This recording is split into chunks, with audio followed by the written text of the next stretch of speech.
Assalamualaikum warahmatullahi wabarakatuh. Innal hamdalillah nahmaduhu nasta'inuhu wa nastaghfiruh wa na'udzu billahi minasy shururi anfusina may sayyiati a'malina may yahdihillahu fala mudilla lahu wa may yudlilhu fala hadiyalah. Asyhadu an la ilaha illallah wahdahu la syarika lahu wa asyhadu anna Muhammadan abduhu wa rasuluh. Allahumma salli wa sallim wa barik ala Muhammad wa ala ali Muhammad kama barakta ala Ibrahim fil alamin innaka Hamidum Majid. Amma ba'du. Jamaah rahimakumullah. Alhamdulillah kita kembali berkumpul duduk bersama di dalam majelis ilmu ini, yaitu kajian rutin tiap malam Jumat. Setiap kajian kita kembali membedah dari hukum fikih, permasalahan fikih atau permasalahan hukum-hukum sholat, hingga kita akan mengetahui, mengenali kenapa kita harus disuruh sholat atau diperintahkan untuk mengerjakan atau mendirikan sholat. Maka di dalam mendirikan sholat ada 13 rukun, ada gerakan, ada bacaan, kemudian ada yang disebut dengan pekerjaan hati atau kalbi. Maka kita diwajibkan untuk mengetahui makna-makna daripada baik itu yang disebut dengan pekerjaan kauli atau bacaan dan pekerjaan hati atau kalbi. Kemudian pekerjaan lisan atau fi'li, perbuatan. Maka gerakannya pun kita harus mengenal daripada maknanya. Untuk malam hari ini kita melanjutkan pembahasan pada rukun yang ke-10. Kalau minggu kemarin kita sudah membahas pada ma'rifat tahiyyat atau duduk tahiyyat dan bacaan tahiyyat. Kita terangkan di minggu kemarin bahwasanya duduk tahiyyat awal disebut dengan duduk iftirash. Betapa kita ini ingin mengetahui yang sebenar-benarnya, bahwa sebutan daripada nama iftirash pun kita bahas, kita kenali, kita review sedikit. Kenapa tahiyyat awal itu yang duduknya persis sama dengan duduk antara dua sujud, atau persis sama dengan duduk istirahat, tidak ada bedanya. Namun di sini ada disebut dengan duduk iftirash. Maka kalau kita mengacu daripada cara duduknya, pasti kita akan bingung. Kenapa? Karena duduk antara dua sujud, duduk istirahat, duduk tahiyyat awal tidak berubah bentuk duduk sama. Kenapa duduk yang sama bisa namanya berbeda? Kalau duduk antara dua sujud itu karena kita melakukan sujud dua kali. Maka di antara sujud dua kali kita melakukan duduk, sehingga diberi nama duduk antara dua sujud. Kenapa harus melakukan sujud dua kali? Karena proses wujud kita, kejadian diri kita, yang pertama proses daripada roh yang menjadi wujud atau batang tubuh bagi kita. Kemudian yang kedua adalah proses bagaimana roh yang ditiupkan ke dalam batang tubuh sehingga menjadi nyawa bagi kita. Semuanya tertuang jelas dalam firman Allah, yaitu di dalam Al-Quran. Maka inilah kita melakukan sujud 2 kali. Ya, jadi kalau ada nantinya yang bertanya atau mungkin kita yang bertanya, apakah atau kenapa sholat itu sujudnya 2 kali? Ya, maka bagaimana menjawabnya? Inilah yang disebut dengan mengkaji diri. Orang bulik itu, ya, ada yang disebut dengan bulik ngaran haja aja, orangnya kada ada bulik. Nah, ada bulik lawan keduanya, awaknya ada kelihatan. Bila awaknya ada lawan ngaran-ngarannya tuh, boleh jadi ngarannya haja nang bulik, batang tubuhnya nang kada bulik. Itu ilustrasinya sering terjadi. Inilah bahwasanya kejadian di muka bumi ini menggambarkan daripada jawaban-jawaban atas pertanyaan kita di dalam hal tentang hukum-hukum sholat. Jadi kenapa harus sujud 2 kali? Karena kita harus mengembalikan roh yang sudah menjadi batang tubuh dan yang menjadi nyawa bagi kita.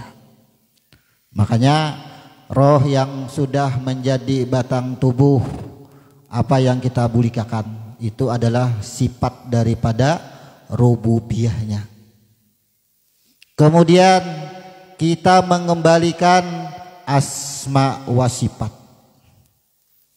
itu kita kembalikan roh yang menjadi nyawa dalam batang tubuh. Maka ketika kita sujud pertama melakukan duduk antara 2 sujud, disitulah penyerahan kita lagi tentang batang tubuh kita.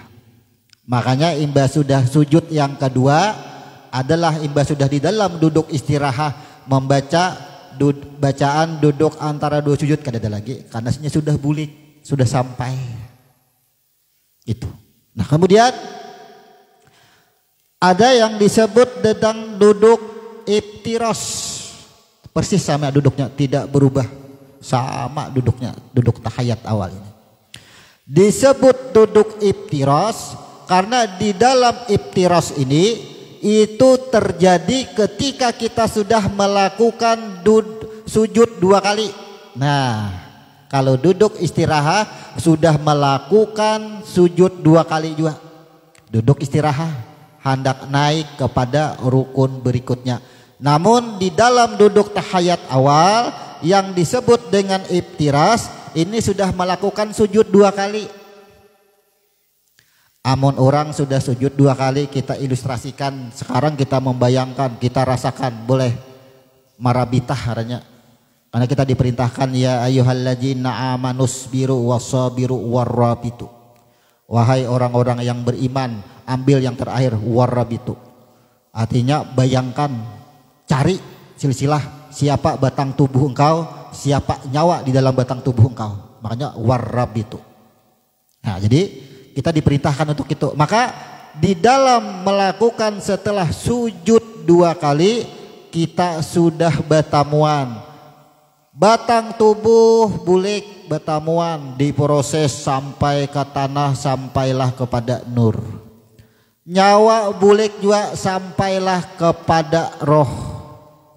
Nah, disitulah yang disebut dengan mi'raj batamuan.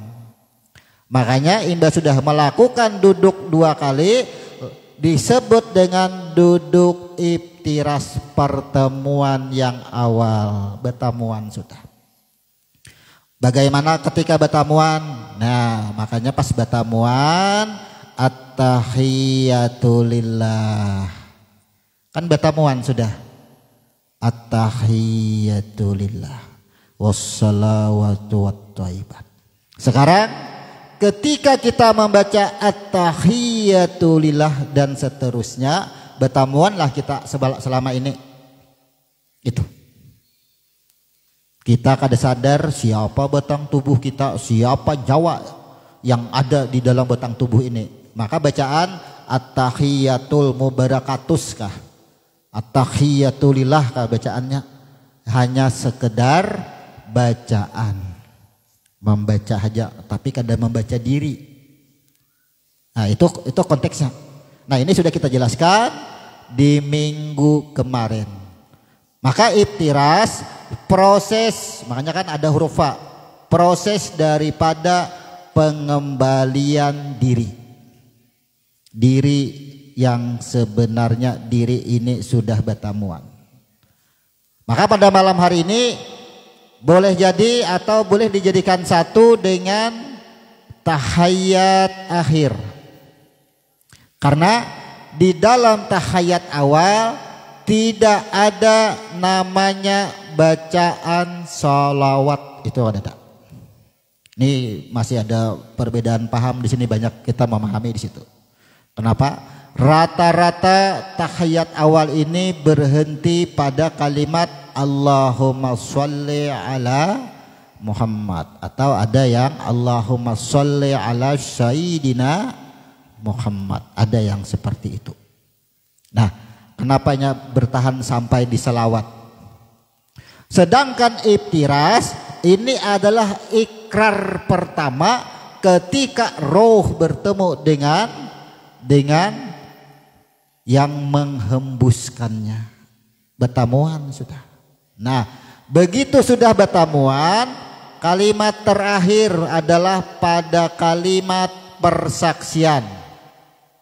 Kita ilustrasikan, bayangkan lagi nih dalam duduk tahiyat akhir atau tahiyat awal.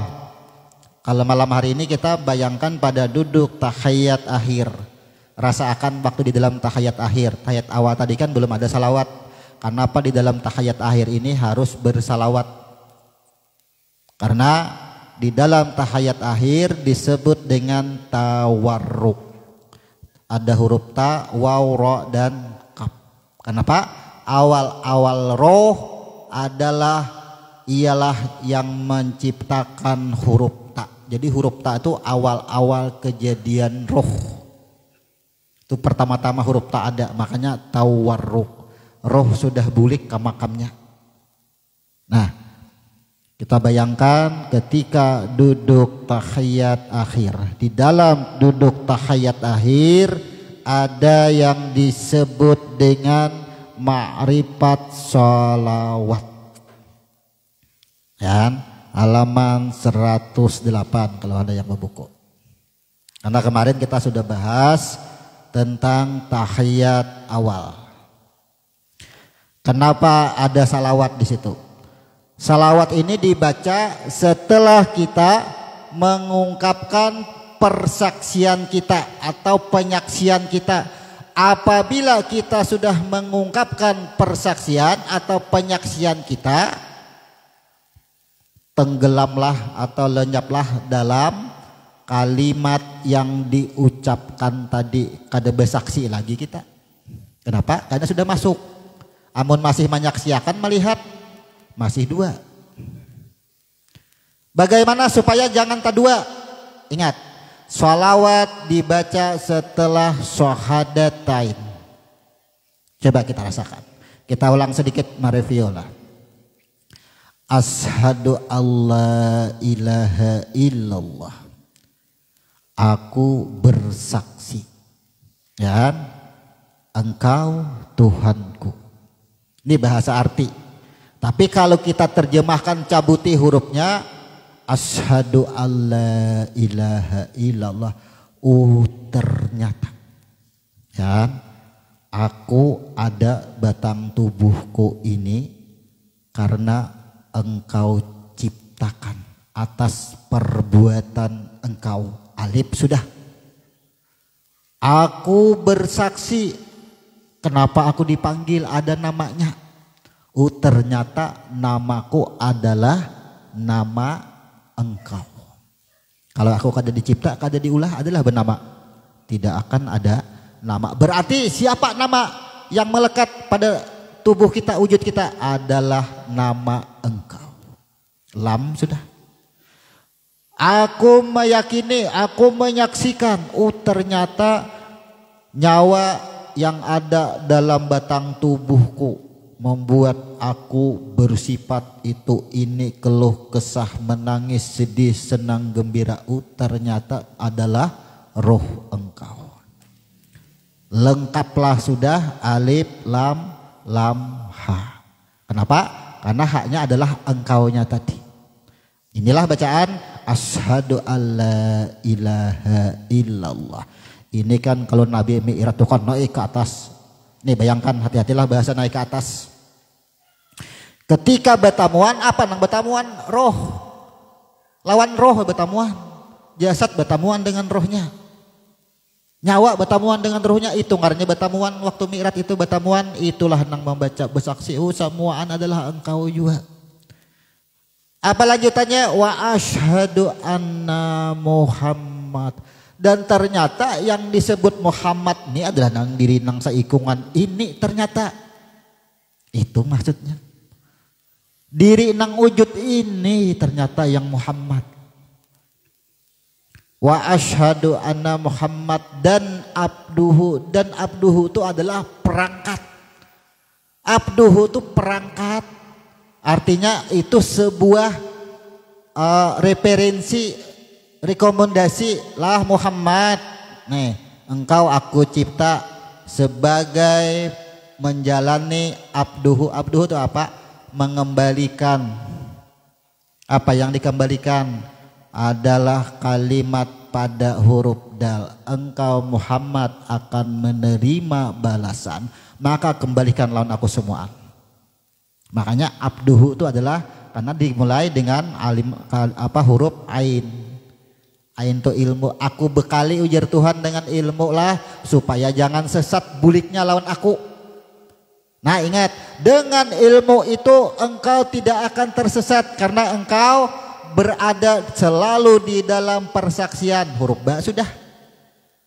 Jangan pernah kada ingatlah wahai Muhammad, ujar Tuhan nih mamasane ujar roh, engkau aku sertakan ilmu. Kemudian sebelum jadi ilmu, sebelum jadi engkau sudah bersaksi. Jangan pernah dilupakan, jangan pernah lupa bahwa persaksian engkau kepada aku huruf ba. Dan semuanya barulah engkau itu ada. Maka adanya engkau di situ adalah huruf dal. Engkau akan menerima balasan dari aku selama engkau berada pada alam persaksian itu. Huruf dal sudah. Maka kalimat hu-nya adalah, hu itu adalah tempat engkau kembali, itu wadah nyawa, wadah roh. Boleh kagak nakas itu abduhu. Kemudian Muhammad ini seolah-olah betakun, kayak apa caranya menggawi abduhu nih? Abduhu ini kan referensi papadahnya. Kayak apa caranya? Wa rasuluh, rasul ampun gawian. Laqad ja'akum rasulun min anfusikum, aja Tuhan aku jadikan rasul nang tukang gawi. Dari napas engkau tuh juga amun ku cabut napas kada kau begawian, abduhu apakah kada kau begawian. Nih, itulah persaksian kita. Asyhadu alla ilaha illallah wa asyhadu anna Muhammadan abduhu wa rasuluh. Ketika sudah menyatakan itu, kembali seutuhnya kita, diri sebenarnya bulik. Oh itulah kenikmatan. Inilah golongan yang Allah sebut di dalam Al-Waqiah. Was-sabiqun as-sabiq ulaika muqarrabun fi jannatin na'im. Ini jar Tuhan nih orangnya nih nang golongan nang 70.000 kaina ku ambili pas sakaratul maut. Inya kada tahu masalah alam kubur, kada tahu masalah hisab, kada tahu masalah kiamat, nya langsung bulik pi jannatin naim. Ini orangnya langsung bulik. Maka ketika pernyataan itu sudah ada di dalam persaksian tadi, otomatis fanalah diri kita kira-kira. Kan bulik tadi sudah, batang tubuh sudah bulik, nyawa sudah bulik, mana diri kita adalah kada ada lagi diri kita. Itu karena persaksian. Persaksian tuh bahasa awal, iba sudah bersaksi dinyatakan, kada disebut persaksian lagi karena itu sudah fana. Begitu sudah fana, apa ujar Tuhan perintahnya? Amun nang kaya itu ujar Tuhan. Ini kan kita mengakui sudah amunnya pas batamuan. Innallaha wa malaikatahu yusalluna 'alan nabi. Aku nang maulah hikam jar Tuhan. Malaikat mendukung juga. Maka ikam itu kena kukiau ya ayyuhalladzina amanu sallu alaihi wassallimu taslima. Jadi pasan Tuhan, karena engkau sudah menyaksikan dirimu sendiri bahwa dirimu itu adalah aku, maka innallaha wa malaikatahu yusalluna 'alan nabi. Karena engkau tahu bahwa dirimu itu daripada rohku, daripada nur. Inilah perintahnya, dukunglah nur itu. Disebut nur itu adalah nabi. Kan perintahnya salawat, innallaha wa malaikatahu yusalluna 'alan nabi. Kepada nabi, kepada nur yang asal. Amun kita bergerak beraktivitas apapun di muka bumi ini itu salawat sudah. Guringnya salawat juga. Selama napas ada di dalam batang tubuh, apapun pergerakannya disebut salawat. Karena kita memakai nyawa, masih memakai roh. Itu salawat ngarannya. Dukung, mendukung. Dan mendukung. Lalu muncul pertanyaan, amun manyanyalah pang disebut salawat juga lah. Kan itu nih. Ya kan? Kawalah disebut salawat amun manyanyalah. Nah, nang manyanyalah itu inya merasa hidup. Ya kan? Inya merasa hidup. Sedangkan batang tubuh dan nyawa sudah ada buku pedoman dan perawatannya. Asal di dalam buku pedoman dan perawatannya disebut dengan salawat. Bila di luar buku pedoman berarti engkau ada keakuan. Makanya disebut dengan duduk tawaruk. Berakhir dengan huruf kaf. Cukup, tidak beranak dan tidak diperanakan. Engkau akan kembali kepada yang tidak beranak dan tidak diperanakan. Tapi bila ikam kadakawa kembali kepada huruf kaf tadi, maka huruf kaf tadi menjadi kafir. Kenapa? Karena sebelum huruf kaf ada huruf waw. Waw itu adalah wara, terpelihara daripada apa? Wahid esa. Terpelihara dari menyekutukan Allah. Ketika kita memiliki banyak Tuhan-Tuhan lain, maka huruf kaf itu berubah menjadi kafir. Tidak bisa disebut salawat karena apapun yang dilakukan itu adalah menyimpang dari buku pedoman dan buku perawatan. Lalu siapa yang berbuat? Nah, di sini bingung pulang. Ini bingung akhirnya membulikakan bingung. Kan aku tadi jar roh masuk ke dalam batang tubuh jadi nyawa, aku bergerak. Ya kan? Roh berproses jadi nur, jadi tanah, jadi Adam, adanya aku, berarti kan aku kan ada. Sekarang aku minum mabuk. Siapa? Berarti Tuhan juga nang mabuk. Nah, ini ngalih di situ nang rumit membulikakan. Di mana rumitnya? Aktivitas apapun adalah geraknya, kodratnya semuaan. Kada bisa. Kalau ada bila inya minum atau mencuri, manusia juga kada mau tak Tuhan. Amun nang kaya itu untung inya. Kenapa? Inya diisi roh seorang, kada dari Tuhan. Ya kan? Apa nang dibulikakan? Allah itu membekali buku pedoman dan buku perawatan disebut dengan hukum. Mencuri hukumnya salah apa benar? Tetap salah, kada ada yang berani membenarkannya. Ketika orang mencuri, apa hukumnya? Salah? Ya salah. Salah. Tapi geraknya mencuri itu dari siapa? Ya, Geraknya mencuri dari siapa? Kaulah diakui sebagai manusia. Kada bisa diakui sebagai manusia. Maka geraknya itu adalah tipu daya akhirnya. Kenapa di sini kita terdua masih? Coba aja rasakan ya. Ini hal yang tersulit adalah memandang suatu keburukan atau kesalahan. Amun orang berbuat baik sambahyang nyaman benar. Oh Tuhan ya kan, gerak-gerak Tuhan. Ya lebih ibadah Tuhan. Pas berbuat salah, ayo siapa ini?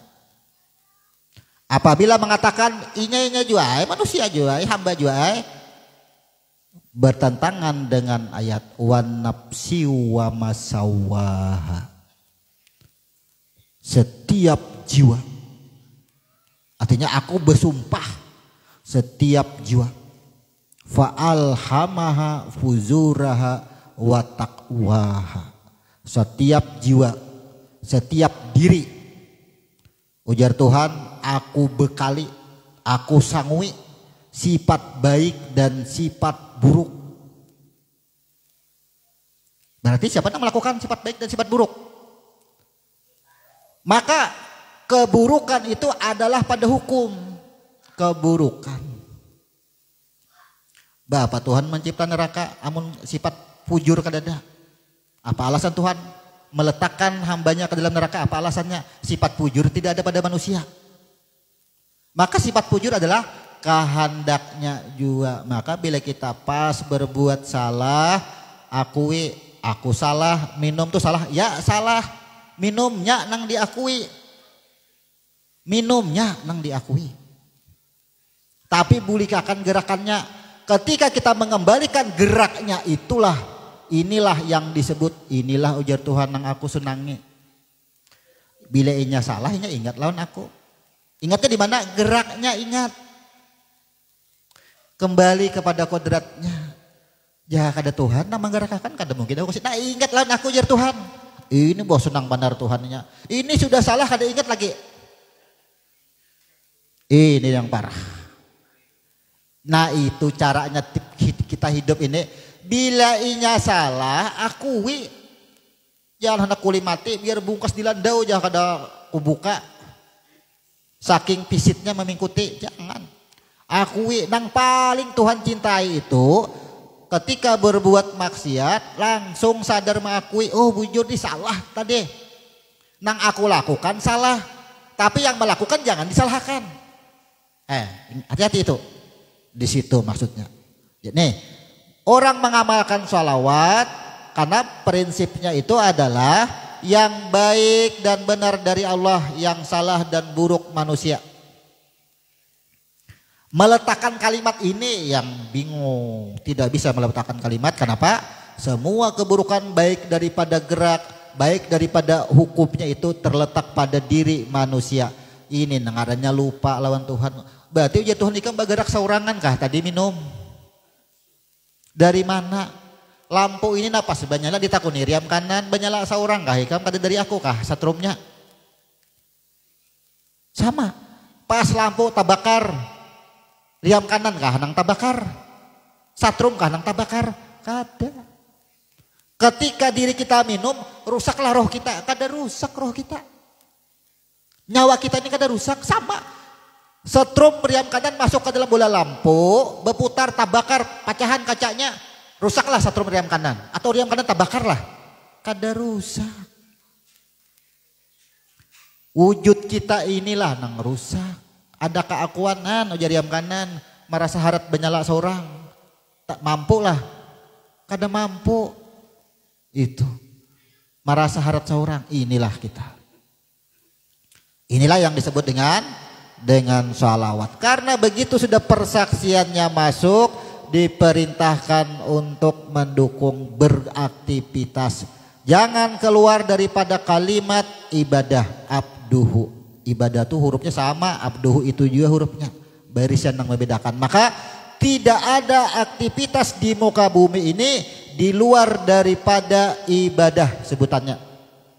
Karena wa ma khalaqtul jinna wal insa illa liya'budun. Kada ada, tidak satupun aktivitas di muka bumi ini yang kita lakukan yang tidak disebut dengan ibadah. Apabila ada yang tidak disebut ibadah, itulah yang disebut dengan kafir keturunan, bukan Islam keturunan. Ada kita ini Islam keturunan, yang ada kafir keturunan. Islam seberataan dilahirkan, imba sudah lahir berwujud sasat kada kawa bulik, kafir karena itu keturunan. Nah, jadi makna daripada sholawat, maka perbuatan apapun yang bernilai ibadah. Tolong dibedakan. Ada yang disebut dengan membaca salawat. Pastikah orang itu akan bersalawat? Belum tentu.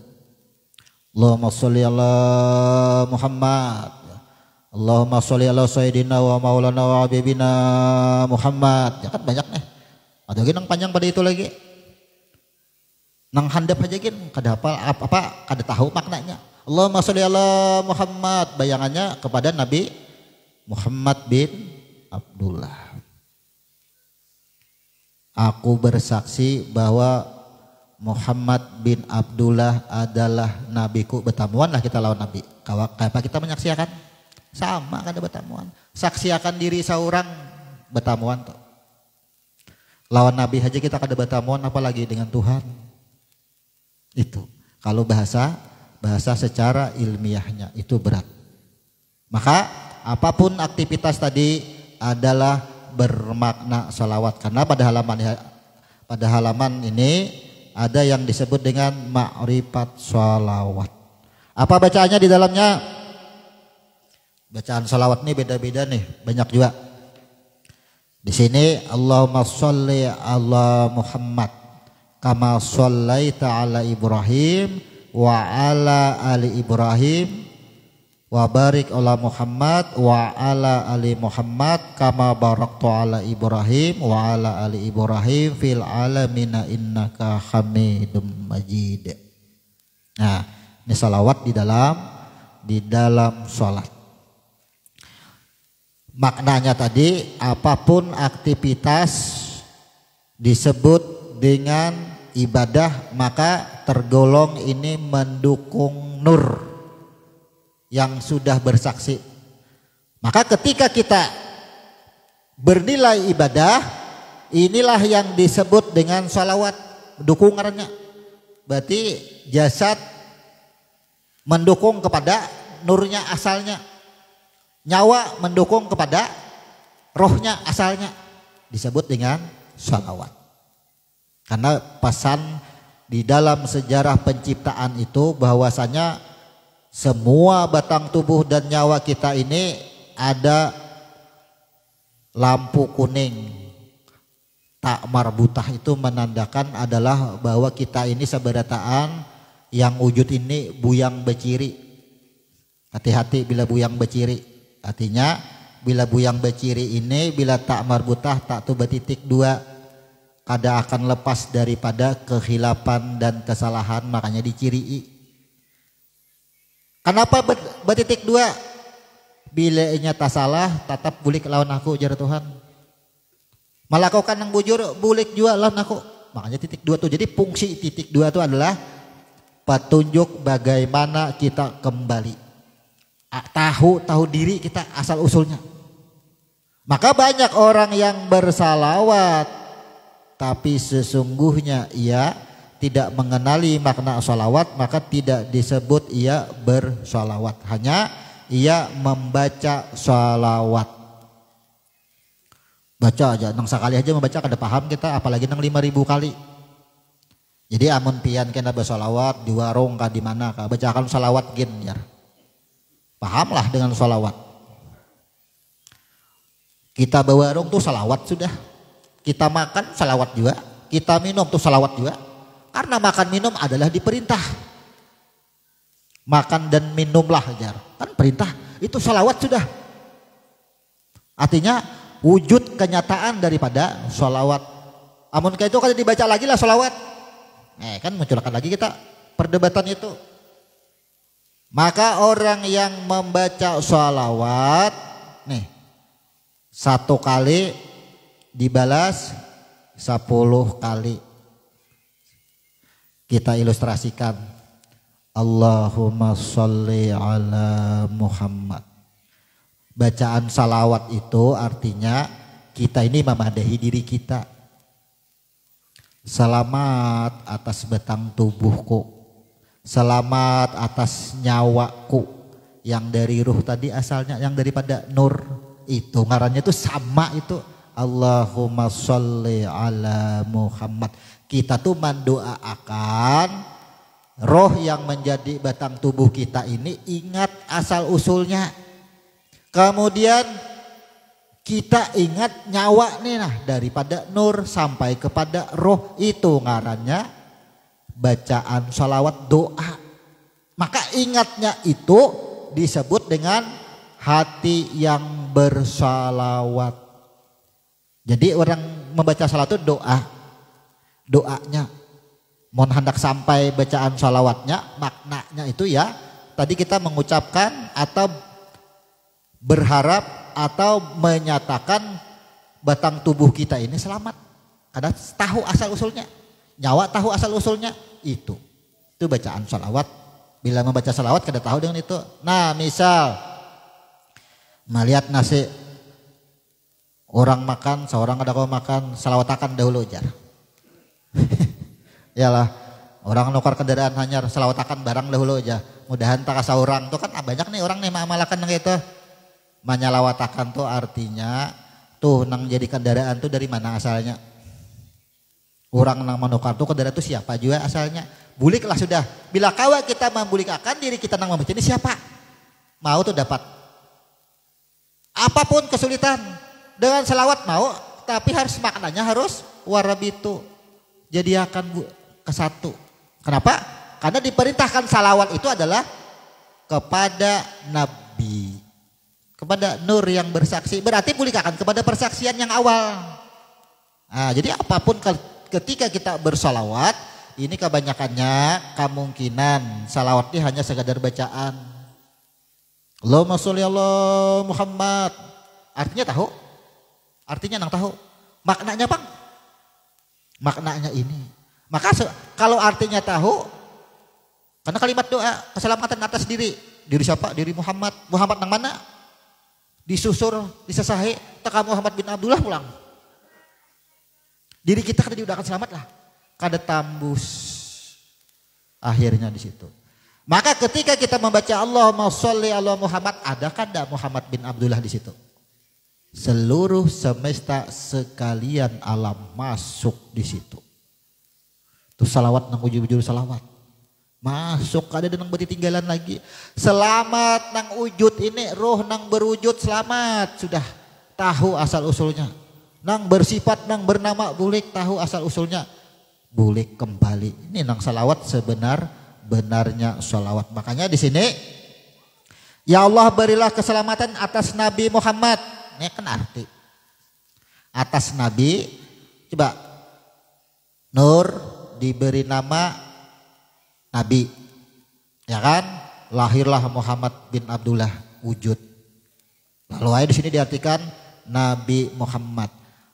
Maka di sini ya Allah berilah keselamatan atas nur yang menjadi wujud. Ganti artinya itu boleh? Coba lihat sini. Di sini kan artinya ya Allah berilah keselamatan atas Nabi Muhammad. Maka di sini berilah keselamatan atas roh.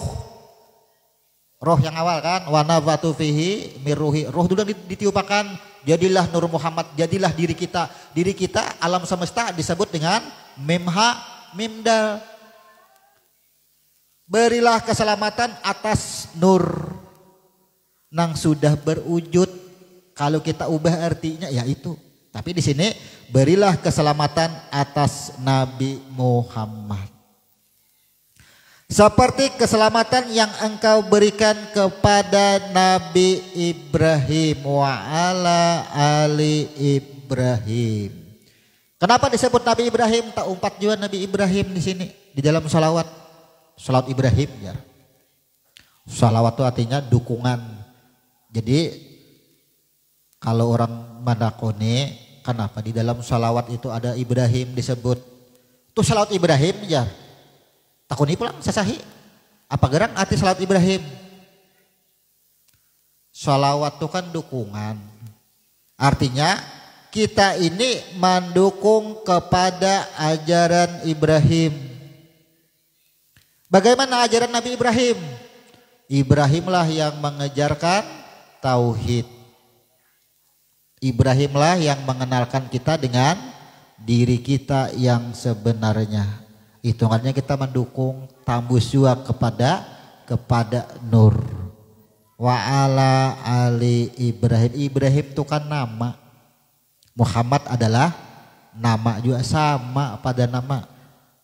Pengajian mungkin beberapa bulan yang lalu sudah kita artikan apa itu Ibrahim. Ibrahim itu adalah diri yang tidak keluar daripada alam persaksian. Ada alif, ada ba, ada ro, ada ha, ada mim. Maka kalau kita artikan Ibrahim ini adalah jiwa yang kada pernah merasa hidup, kada pernah merasa dihidupkan.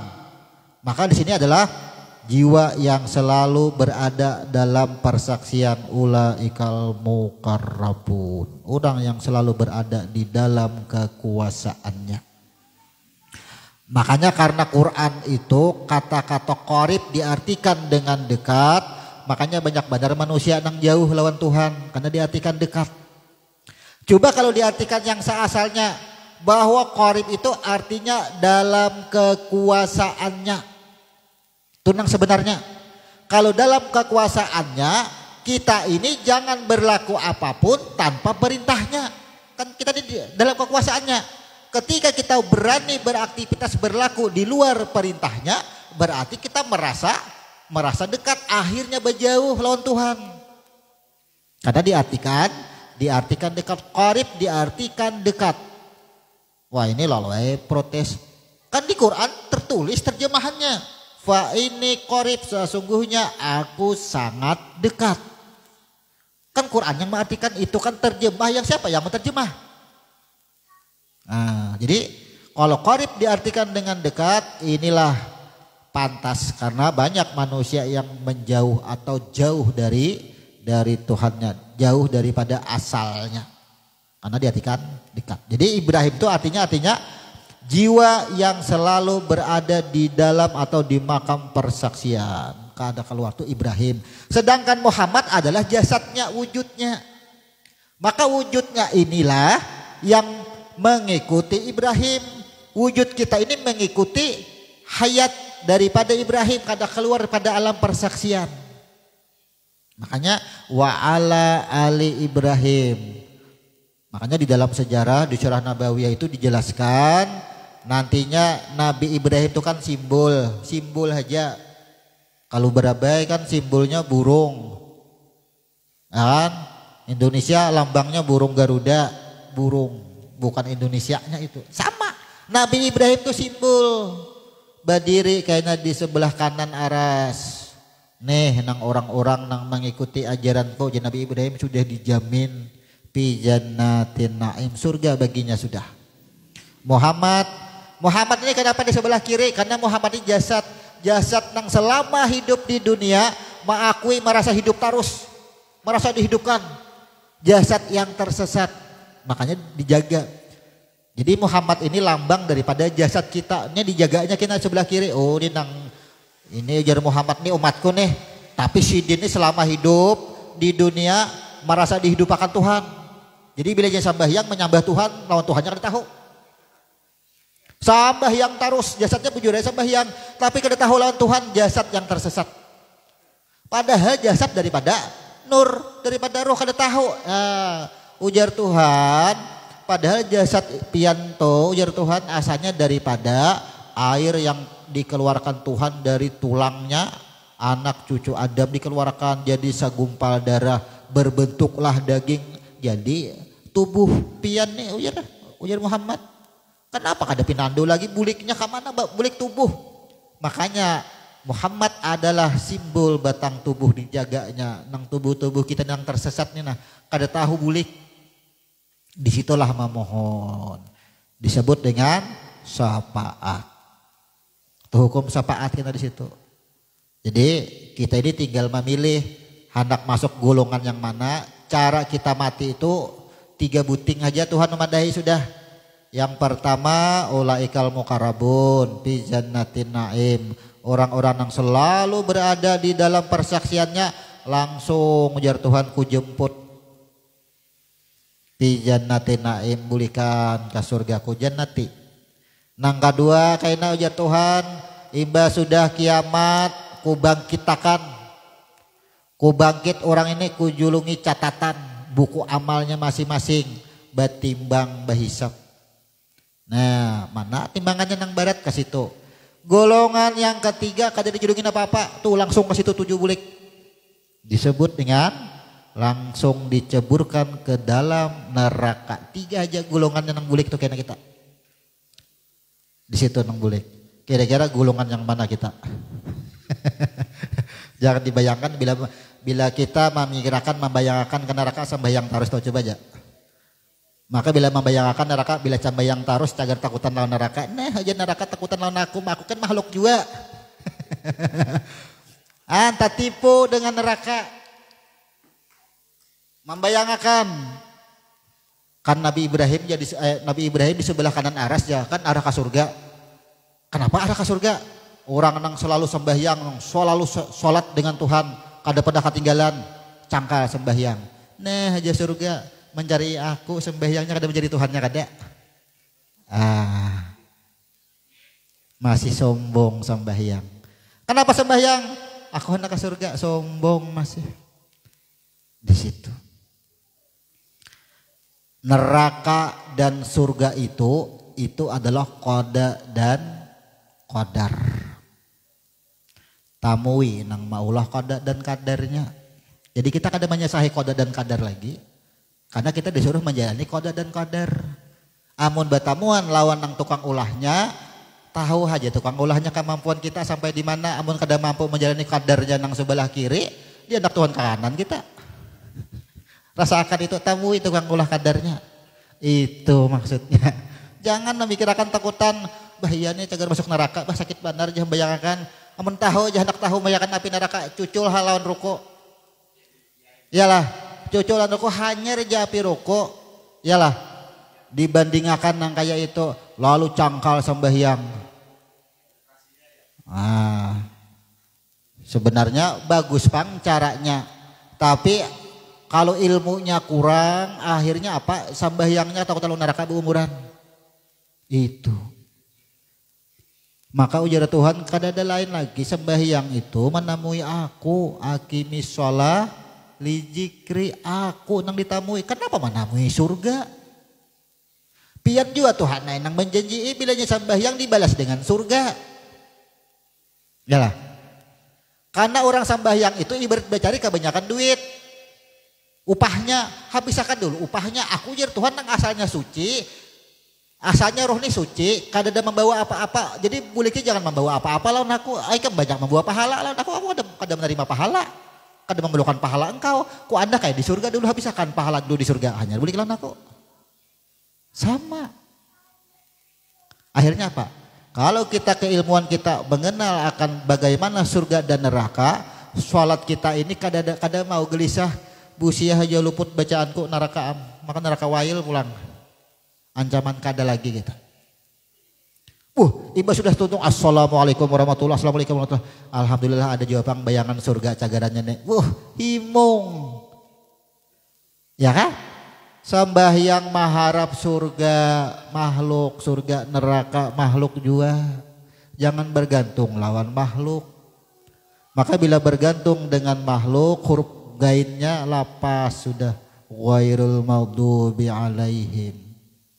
Gain itu menggantungkan harapan hanya kepada aku ya Tuhan, jangan kepada surga, jangan kepada neraka. Karena surga itu masih bisa keluar masuk, neraka masih bisa keluar masuk. Amun sudah masuk lawan aku, nyata sudah. Segalanya ada. Nah, di sini bahwa Ibrahim adalah simbol jiwa-jiwa yang tidak keluar daripada alam persaksian. Itu simbolnya aja. Ibrahim. Kemudian setelah selesai membaca salawat, ada yang disebut dengan doa. Nih doa nih banyak nih. dari beberapa kitab, buku, banyak bacaan doa di dalam tahiyat akhir. Bukhari, dalam hadis Bukhari ada juga, pintalah 4 hal. Yang pertama, minta hindarkan dari fitnah kehidupan. Yang kedua, minta hindarkan dari fitnah dunia. Yang ketiga, minta hindarkan dari fitnah ajab kubur, dari fitnah kubur. Yang keempat, minta hindarkan dari fitnah dajjal. Nih, hadisnya sahih. Ya. Tapi di sini di dalam buku kita tidak tersebut yang 4 itu. Coba kita ilustrasi lah.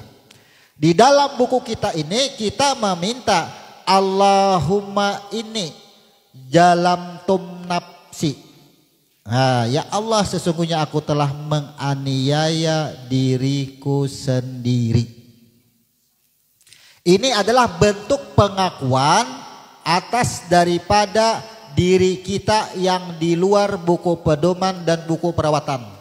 Kita akui, nah ya Tuhan itu nah aku suka, mengaku langsung kada aku takuni, kita tahu sudah.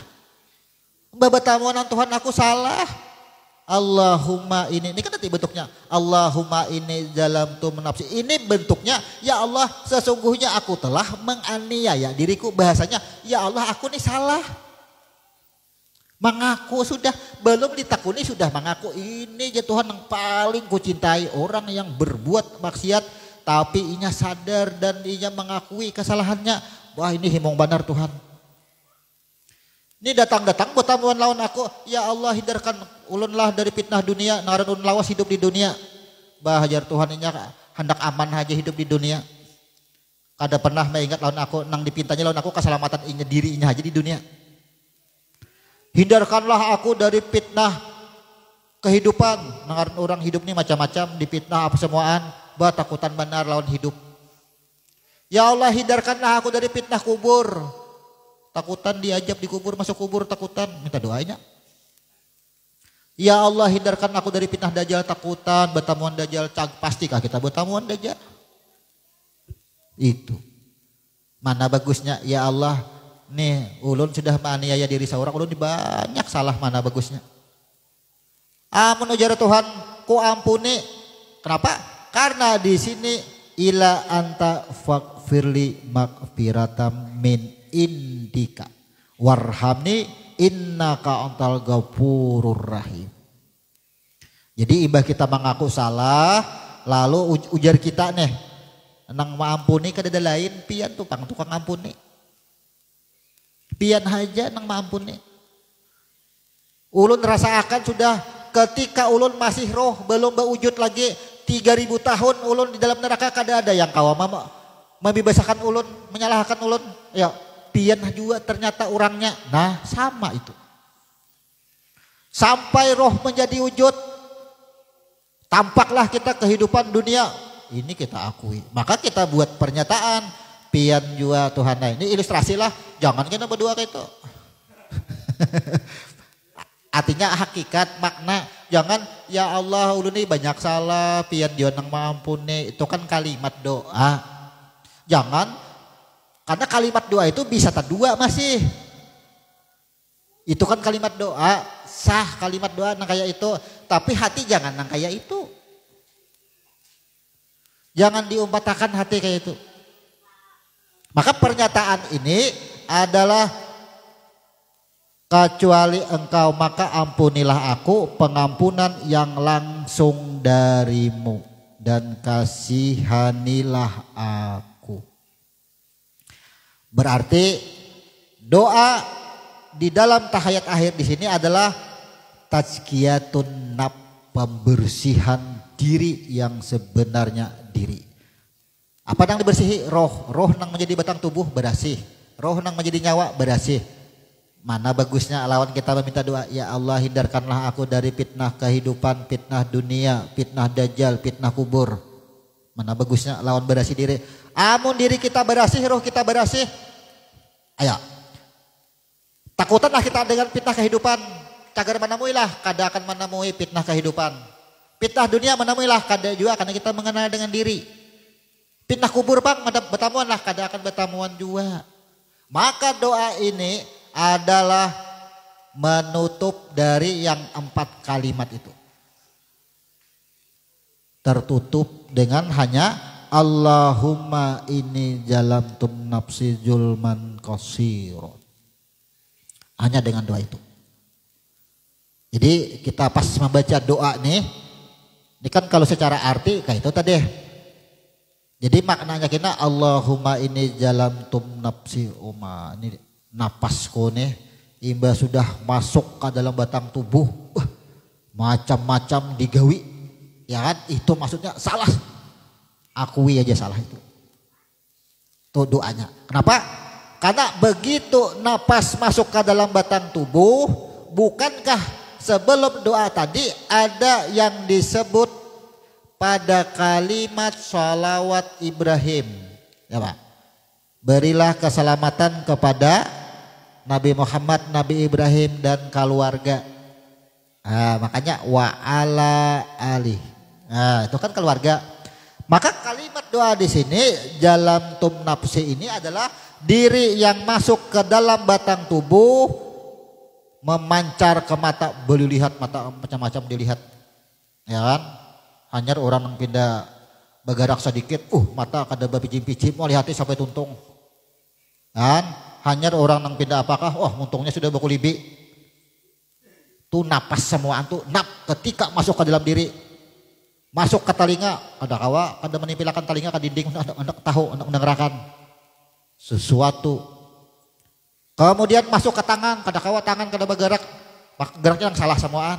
Inilah wa ala ali Ibrahim. Karena jiwa ini masuk atau naf ini masuk ke dalam bagian anggota tubuh keluarga naf. Siapa keluarga naf? Tangan, betis, mata, telinga dan semuanya adalah keluarga naf. Keluarga jiwa, makanya Ibrahim. Makanya paslah doa di sini adalah Allahumma ini jalamtum nafsi. Cukup bersihkan diri, tazkiyatun nafs. Semuanya merangkum sudah ke semuanya. Maka apa penutup daripada doa? Kan sudah nih, diri sudah bersih. Lalulah kita membaca Allahumma ini a'udzubika minal ma'sami wal maghrab. Kalau artinya ya Allah lindungilah aku daripada dosa dan kerugian. Siapa nang benar-benar rugi kainanya? Orang nang semasa hidupnya beribadah kada ketinggalan waktu, tahajud kada ketinggalan, puasa dan segala macamnya, tapi ia bangkrut di akhirat. Ini makanya di sini Allahumma inni a'udzubika minal ma'sami wal maghrab. Jangan ada kerugian kita di situ. Kada ada apapun yang kita lakukan selama kita hidup di dunia, kada ada kerugian kita, kada dirugiakan Tuhan. Inilah penutup daripada doa. Maka kita simpulkan bahwasanya duduk tahiyat awal dan tahiyat akhir, di dalam tahiyat awal tidak membaca atau tidak ditutup dengan bacaan sholawat setelah persaksian, bersesuaian dengan kalimat iftiras. Karena iftiras hanya pengembalian diri. Artinya ini proses hanya bulik kepada roh. Tapi di dalam duduk tawarruk, duduk tahiyat akhir, roh sudah bulik kepada yang menghembuskannya. Makanya disebut dengan tawarruk. Jadi dari namanya aja kita sudah kawa. Kayak apa? Tahiyat awal atau iftiras. Kenapa tahiyat awal disebut iftiras? Kenapa tahiyat akhir disebut tawarruk? Nih kita amun memberi nama apapun, kenapa diberi nama jendela? Karena buka tutup. Ya kan, buka tutup. Separuh kada sepenuhnya. Kenapa diberi nama pintu? Pemberian nama pastinya sesuai kegunaannya. Ya, sama di dalam sholat. sesuai penggunaan. Karena sholat ini adalah membentuk diri kita seutuhnya dengan cara berproses kembali. Jadi orang sembahyang itu caranya adalah cara bulik. Cara bulik semuaan. Maka tahiyat awal yang perlu diingat tidak ada bacaan sholawat. Konteks kita karena dengan kajian ilmu huruf maka silahkan cari dalilnya. Apabila dalilnya bertentangan silahkan bantah. Itu. Kita mengkaji ini dengan ilmu huruf. Masuklah ke dalam tahiyat akhir barulah ada disebut dengan sholawat. Kenapa ada sholawat di dalam tahiyat akhir? Karena ia sudah mengakui dirinya yang seutuhnya. Maka inilah yang disebut dengan sholawat. Pengakuan kita seutuhnya itu artinya begitu kita mengakui seutuhnya berarti diri kita sudah ada lagi. Ini katanya selamat jar Tuhan lah ikam betamuang bulik sudah lawan aku roh tadi nang jadi betang tubuh bulik nang jadi nyawa bulik ini ngarannya salawat semasa jahir tadi kada menyesatkan menemukan dengan aku. Jadi kita bersalawat itu kembali harus.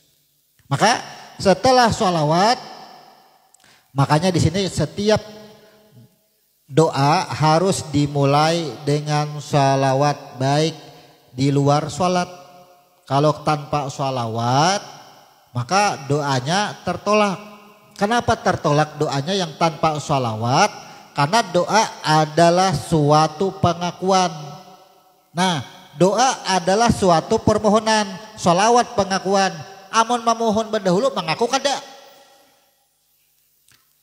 Akui dahulu. Aku nih pian, nah hanyar kita minta. Ini datang-datang langsung betagih. Siapa gerakam nih jar? Yalah, kada sadar. Jadi sama. Maka sholawat itu adalah bentuk pengakuan. Apa yang diakui, apapun yang kita lakukan adalah nafs Rasul. Inilah kita bersaksi karena ada Rasul di situ. Itu maksudnya. Maka di dalam tahiyat akhir setelah sholawat ditentukan atau disambung dengan kalimat doa. Doa yang tertulis pada buku kita, Allahumma inni jalamtum nafsi julman qasira wal la yaghfiru dzunuba ila anta faghfirli maghfirata min indika warhamni innaka antal ghafurur rahim. Allahumma inni a'udzubika minal ma'sami wal maghram. Nah jadi itulah bacaan di dalam tahiyat akhir dan makna daripada sholawat di dalam sholat. Maka uraian kita insya Allah akan kita lanjutkan minggu depan yaitu pada makna salam di dalam sholat. Silahkan kalau ada pertanyaan sebelum kajian ini kita tutup.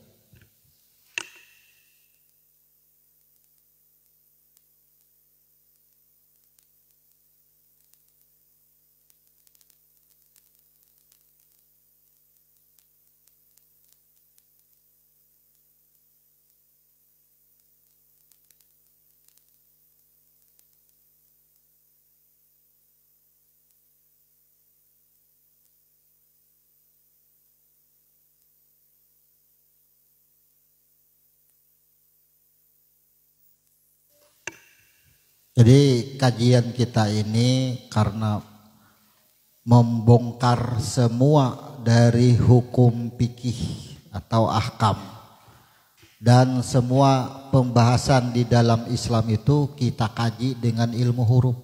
Maka kita akan menguraikan semuanya apakah nantinya bersesuaian dengan dalil-dalil atau tidak. Silahkan dalil-dalil itu dikemukakan. Kita siap untuk dibantah apabila bertentangan dengan dalil. Namun sampai detik ini kita belum ada menemukan bantahan. Padahal kita sudah melakukan sharing, melakukan pertemuan dengan berbagai ulama sudah. Jadi kajian ilmu huruf di sini adalah membedah atau mengetahui daripada bagaimana asal usul terjadinya dan kenapa bisa terjadi. Makanya kan pertanyaan-pertanyaan setelah ilmu huruf ini banyak pertanyaan tuh yang dianggap gila. Artinya menggila pertanyaan banyak sekarang itu. Karena sesuatu yang ditanyakan ini baru-baru juga ditanyakan. Kenapa kalau manusia ini sudah tahu ada dosa, kenapa dicipta juga? Kenapa dosanya dicipta juga? Itu diciptakan. Ada juga yang menanyakan itu. Jadi pertanyaan itu kadang-kadang jawabannya diambil dengan amsal. Artinya Allah ini kenapa mencipta manusia kalau tahu manusia ini akan berbuat dosa. Lalu ini akan dijawab salah satu dari beberapa yang kita tahu, ia mengambil amsal seorang orang tua. Apakah Anda sebelum menikah tahu akan punya anak? Ya. Apakah Anda ketika punya anak akan tahu bahwa anak Anda akan melakukan kesalahan? Ya. Kenapa Anda lakukan? Itu kan? Jadi ia jawab dengan amsal itu. Artinya kenapa ia lakukan? Kenapa? Karena ia mau melakukan tapi ia tidak mau ada kesalahan. Jadi jawabannya ngambang. Jadi batas pemikiran kita ini seakan kita ini tidak bisa menelaah sesuai dengan koridor agama hukum. Dosa dan pahala itu kan ada pada diri manusia yang ada keakuan. Orang yang merasa sholatnya karena ia menyembah Tuhannya, ia akan mendapatkan pahala. Tentunya ia merasa dihidupkan dan memiliki Tuhan. Itu. Orang yang merasa berdosa karena ia merasa dirinya salah.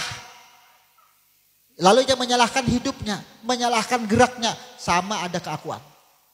Tapi orang yang fana, yang tidak merasa, pertama, batang tubuhnya tadi udah lebur, rohnya yang menjadi nyawa sudah lebur, mana dosa dan pahala? Adalah bicara dosa dan pahala, tidak bicara dosa dan pahala. Maka jawabannya, dosa dan pahala ada pada kesombongan. Sombong tentang sholatnya, ketika ia sholat tetap diberi pahala, tapi ia tetap sombong. Kalau sholat menjamin keselamatan, tentunya ia tidak akan pernah sombong dengan sholatnya. Itu. Ketika ia berbuat salah, apabila kesalahannya itu tidak menyadari siapa dirinya, tentunya tidak ada kata-kata ampunan. Maka dosa dan pahala adalah ada pada diri yang merasa diberikan kehidupan. Kita ini terkunci dengan huruf H, hayat, tanda kehidupan. Jangan diakui lagi. Jangan ada diakui. Nah makanya ada yang bertanya. Ini pertanyaan viral. Banyak di medsos di mana-mana. Bahwa Nabi Muhammad itu kadada ambayangnya. Membuktikan bahwa Nabi Muhammad itu tercipta daripada nur. Langsung jadi Nabi Muhammad bertentangan dengan dalil Al-Quran. Nabi Muhammad keturunan siapa? Sama dengan kita. Keturunan dari turun-temurun dari temurun. Berproses di alam rahim. Sementara bagian yang lain menjawabnya adalah bahwa Nabi Muhammad itu tidak berbayang karena Nabi Muhammad daripada nur, cahaya dengan cahaya tidak akan menimbulkan bayangan. Itu paham. Kita menjawab jangan keluar daripada ilmu huruf, daripada Al-Quran. Kenapa Nabi Muhammad itu tidak berbayang? Pertama, Nabi Muhammad didatangi Jibril. Wahai Muhammad, apakah engkau hidup di dunia ini sebagai raja atau sebagai hamba sahaya? Nabi Muhammad memilih bertanya dahulu dengan Jibril. Wahai Jibril, kalau sebagai raja apa? Kalau sebagai raja engkau akan dilayani, semua akan dicukupi. Akan ada semuanya. Maka itu dunia, kata Nabi. Aku lebih memilih sebagai hamba sahaya melayani umat. Aku lebih melepaskan dunia. Maka kata-kata berbayang adalah kalimat mantik. Bagaimana? Dunia tidak bisa menampakkan bayangan itu dari diri Nabi. Kata bisa. Kenapa semua setelah Nabi ada berbayang? Karena masih rindu berharap dengan dunia. Artinya tidak ada dinding antara Nabi itu dengan kada jadi maksud dengan alam itu ada di dinding itu. Kenapa? Karena Nabi itu memang berlepas dengan dunia. Maka itu kalimat mantik. Kita tuh kalau masih berbayang karena wujud kita. Lalu kita dilajari kalau Nabi mengajarkan jangan pernah memandang dunia, bahwa dunia adalah tipu daya, kenapa Nabi masih berbayang? Itu kan membuktikan akhirnya bahwa Nabi masih ada hasrat dunia. Nah, di sini kalimat mantik. Maka Nabi mengajarkan kita jangan pernah memandang akan dunia. Bila memandang akan dunia berbayang. Kenapa? Ketika kita berjalan, berdiri, pasti bayangan kita ada. Itu menandakan kita masih ada hasrat dunia. Lalu kita berlepas berdiri di tengah matahari, tetap berbayang. Bukan itu, ini kalimat mantik. Nabi itu kan simbol daripada 114 surah. Simbol. Nabi mengajarkan, menyampaikan, maka fakta itu harus ada pada diri Nabi. Simbolnya Nabi. Nah, ini kan jawaban orang semuanya adalah mengacu kepada, kalau dijawab langsung Nabi membuktikan tercipta daripada nur, bertentangan dengan Al-Quran. Berarti siapa yang berdusta? Tuhankah yang berdusta? Sedangkan Al-Quran menceritakan Nabi adalah keturunan dari Adam. Bertentangan dengan Al-Quran. Jadi kalau kita menjawab itu, jangan bertentangan dengan sejarah daripada Al-Quran. Karena Al-Quran 114 surah sudah menceritakan semuanya. Banyak cerita-cerita yang selama ini digembar-gemburkan, jawabannya menyimpang. Jadi kalau sudah menyimpang, akhirnya lebih banyak kepada khurafat, akhirnya pengkultusan akhirnya banyak. Kultus benar. Dan artinya aku lebih baik apabila mencintai dianggap salah, aku lebih baik dianggap salah asal aku mencintai. Kalau mencintai dengan cara yang salah ya salah. Karena apa? Karena jaminan surga aja. Yang dikatakan jaminan surga, Al-Quran sudah menerangkan. Al-Waqiah was-sabiqun as-sabiq. Was-sabiq dan sin dan diri. Ya kan? Was-sabiq artinya dan diri yang berada pada huruf ba. Bila berada pada huruf ba, bersaksi taruhnya, menyaksikan dirinya taruh semuaan. Maka huruf qaf ujungnya was-sabiq. Wasabiqun nasabik. Ya kan kata Allah ayatnya nih. Wasabiqun ini kenapa dengan wasabiqun? Sabiqun ini artinya pekerjaan. Af'al. Kalimat yang melakukan perbuatan. Kun. Orang yang melakukan mendekati. Artinya orang yang melakukan. Sama aja kita belajar nih wasabiqun. Kita ini mengenali diri kita, mengenali nyawa kita. Wasabiqun. Kenal dengan diri kita. Kenal dengan nyawa kita kepada roh wasabik. Dialah diri yang dalam kekuasaanku. Wasabikun nasabik. Al-Waqiah menerangkan itu. Ulaikal muqarrabun. Ialah yang pertama-tama. Ialah yang pertama-tama ya Tuhan. Fi jannatin nang aku jemput, ku masukkan ke dalam surgaku. Quran menerangkan ini adalah masalah cinta. Cinta si A, cinta si B. Berarti membenci bukan masalah cinta, bukan masalah benci. Bagi kita di ilmu huruf ini tidak ada kebencian, tidak ada kecintaan. Apabila masih ada kecintaan, masih ada aku. Apalagi ada kebencian. Maka pandanglah hampa sudah. Hampa. Kenapa? Karena pedoman kita 114 surah. Hampa kita ini sudah. Kada lagi memandang kebencian, kecintaan, kada ada lagi. Kenapa? Kalau kita kada memandang kebencian, kada memandang kecintaan, inilah yang sesungguhnya Rahman Rahim. Itu yang sebenarnya sifat Rahman Rahim itu kita kembali kepada iradahnya sesungguhnya. Bila masih ada cinta, itu masih bahasa mencintai dan dicintai, masih ada bangga dengan kecintaan. Kesombongan masih ada.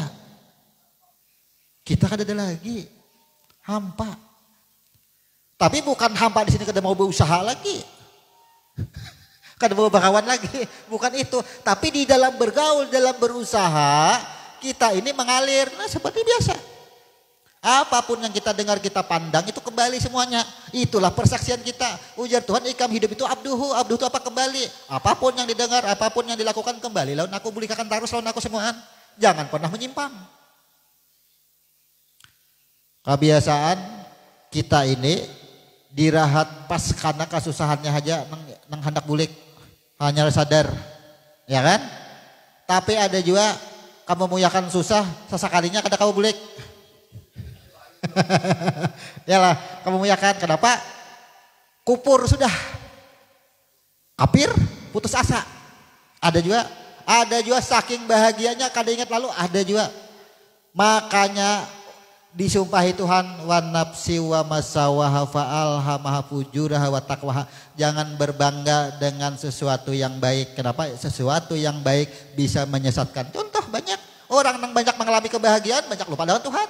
Baiklah, maka bahasa baik, ya kan? Wa taqwaha itu tidak selalu diartikan menguntungkan. Sama.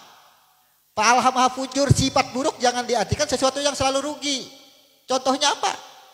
Ketika orang ini sering berbuat salah, di dalam kesalahannya itulah ia menemukan Tuhan. Baiknya. Makanya ujar Tuhan, sifat baik dan sifat buruk itu aku nang menyangui. Bila lupa kalau kau memberikan fujur dan takwa tadi, tak akui daripada yang dua tuh jalani seorang. Itu yang kafir kita. Kada ada lagi kita baik dan buruk nih bagi kita. Dalam artian apa yang kita pandang orang mabuk tahu kurihing kita. Tagur lah, tetap aja ditagur. Tapi kita mencelalah dengan orang itu. Kada wani coba aja, kada wani mencela. Kada wani lagi kita nih mencela. Karena apa ikan menggawi itu? Kada kawa. Karena jawabannya sudah ada. Pena sudah mencatat si Fulan menggawi ini. Sudah nih sampai tanggalnya. Alhamdulillah tuh ikam kau sudah menggawi ini. Tuntong isok berikutnya aja lagi. Itu. Ya kan? Itu. Tapi kan konsekuensinya hukum. Setiap yang salah ada balasannya. Karena huruf dal. Bukan begitu kita sadar menghilangkan balasan itu. Ada. Tetap ada konsekuensinya. Kenapa? Ketika roh berbuat salah. Ingin bertemu dengan Tuhan. Maka apa? Cara Tuhan membersihkan itu. Dicucilah dahulu. Tetap proses. Ya. Kalau panglima sudah mengakui. Dibebaskan kada. Tetap berproses. Tetap berproses. Tapi cara Allah memproses itu kan beda-beda. Artinya kan melalui pembelajaran. Misalnya kalau orang narkoba itu apa? Direhabilitasi. Iyalah nyaman. Jadi cara proses itu tentunya tidak sama bagaimana rahmat Allah itu turun. Nah, jadi kita memahami semua faktor kehidupan di muka bumi ini. Hati-hati benar kita, banyak mata kita yang tertipu. Nah ujar roh masuk ke dalam batang tubuh jadi nyawa pot ke mata. Melihatlah mata orang berbuat salah, mau bunggulnya gitu ujar. Mencela kita lawan orang loh. Nih apa nyawa roh kita nih berzikir, ya Allah ujar roh. Mbak aku sudah masuk jadi nyawa ke mata nang siwah. Sama ujar yang kanan, mbak aku sudah masuk ke dalam bola lampu. Kenapa? Pacah kacanya. Pacah kah setrumnya? Ada. Sama itu. Makanya doa wa'ala ali. Kata-kata wa'ali itu artinya keluarga. Sama dengan bahasa ku anfusakum wa ahlikum naur. Jagalah napas dan jaga keluarga napas. Sama. Siapa keluarga napas? Semua 7 anggota tubuh kita. Itu nang kita jaga itu keluarganya. Amun selamat itu napas selamat, keluarganya selamat, mana yang diajar? Nang dihukum mana? Di situ. Maka kita di dalam ilmu huruf ini memang kita akan bisa masuk ke dalam perbedaan yang banyak terjadi. Contoh di dalam belajar ilmu tauhid ini ada dengan cara tri tauhid. rububiyah, uluhiyah, asma wa sifat. Sebahagian yang lain tri tauhid, tidak bedanya aja dengan agama sebelah. Ya kan? Diprotes bid'ah juga. Kemudian ada yang mengenal Tuhan dengan cara sifat 20, ujar nang ini salah bid'ah. Nabi kada pernah nang kayak itu. Ada dengan cara tujib salah juga. Maka dengan ilmu huruf sama aja, itu caranya aja yang beda. Kalau dengan cara tujib, ya kan apa bedanya dengan ketika adanya aku berarti ada yang maulah, yalah. Sama rububiyah. Maka dengan jalan tujib apa? Tujibul badan siro qalab. Adanya badan ini hati dulu. Kalbu itu apa? Bukan hati padahal. Ada yang menguasai siapa? Karena huruf qalab. Ada yang menguasai tentunya kepada zat juga. Sama, kan ada bedanya. Kenapa harus? Jadi kalau umat Islam itu masih berdebat, masih bahwalan, maka ilmunya aja. Ilmu belum, kurang aja masih. Padahal orang kurang ilmu masih. Jadi belum tahar aja lagi. Gitu. Kada seyogyanya Bang berdebat. Nang masuk neraka kayaknya ada, nang masuk surga kayaknya adanya sudah dicatat. Makanya tapi ya kan ada kejadian orang nang beramal ibadah aja, tapi kenapa inya masuk dicatat di namanya di pintu neraka? Ya kan? Siapa orangnya?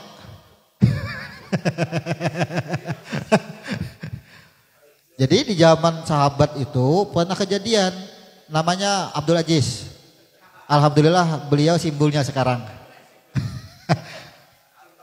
Jadi nama Abdul Aziz itu tercatat di pintu neraka. Malaikat lalu, kenapa Abdul Aziz nih? Catatannya ada di pintu neraka. Setahuku ujar malaikat, si Din ini orang paling dermawan, berharta orangnya. Menyumbang, bawakaf, berinfak, si Din aja di kampung itu yang paling harat. Sambahyang kada suka ketinggalan waktu. Jadi ditangi malaikat, yes ya. Tahulah, kenapa taat benar lawan Tuhan? Sambahyang kada ketinggalan, ku perhatikannya malaikat, nah catatan ku mencatat terus. Ba'ama, ba'inpak semuaan, jalan terus kenapa? Sedangkan kulihat namamu tertulis di pintu neraka. Jadi ujar Aziz, tubuh dari ruh Tuhan, nyawa daripada ruh Tuhan, pasan Tuhan sabuting aja semalam tuh sebelum nang seikungan ada nih. Wa ma khalaqtul jinna wal insa illa liya'budun. Tugasku tuh ujar Abdul Aziz sabuting aja disuruh beribadah, jadi aku beribadah. Masalah dia ada kemana tasarah Tuhan, nah itu maksudnya. Akhirnya apa? Buliklah malaikat setelah dilihat ke pintu neraka kada ada lagi ngaran Abdul Aziz berpindah ke pintu surga. Inilah makamnya ikhlas. Jadi orang ikhlas itu benar-benar akan merubah dirinya. Di sinilah sebutannya tidak ada yang bisa merubah dirinya kalau kada dirinya seorang. Dirinya yang sebenarnya diri tadi merubah, inya ikhlas, duduk di ikhlas saja sudah. Mencatat seorang. Tapi kan itulah takdir nang merubah takdirnya sendiri. Kan dirinya nang merubah. Itu. Adakah pertanyaan?